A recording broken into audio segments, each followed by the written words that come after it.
We are in Willmar, Saskatchewan this Saturday afternoon, June 2nd, 2012. This is the Canadian National Line that reaches down from Merrifield through Lampman and on to Estevan. Looks like an oil camp over there on what might have been Railway Avenue in Willmar.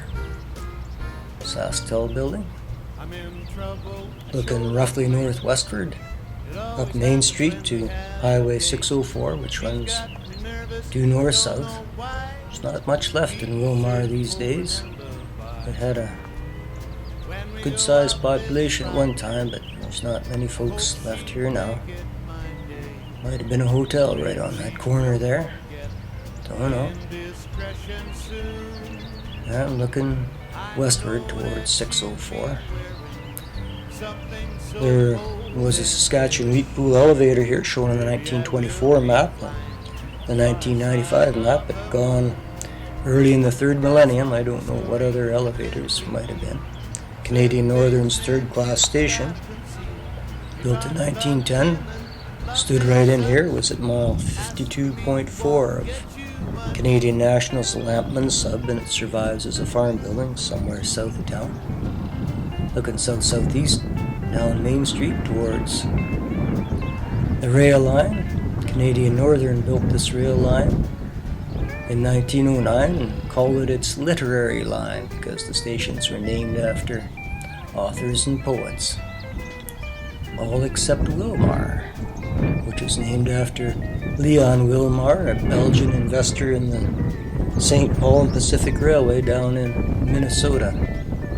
There's a Willmar down there, and early settler Thomas C. Larkin was from there and decided it would be a good name for this settlement.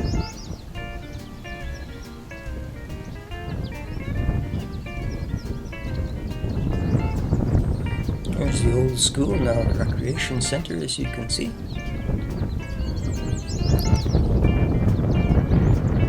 The post office was called Willmar Station from 1911 to 1957. Changed its name just to Willmar in 57 and lasted through until 1983.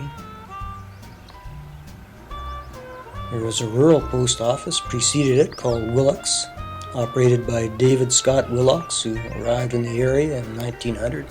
He died in 1911. The post office closed and moved into town. Early homesteaders were the Hayes, the Haddos, the Mills, as well as the Willocks. There's the back of Railway Avenue.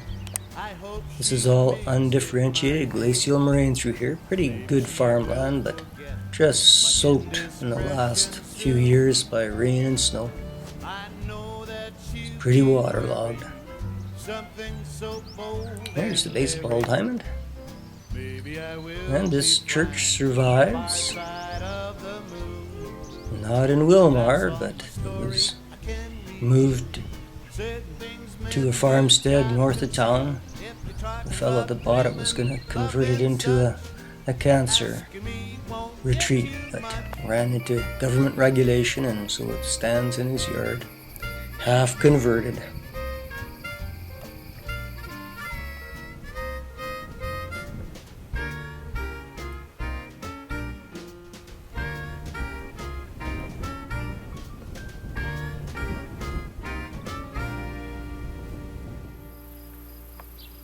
Willmar, Saskatchewan.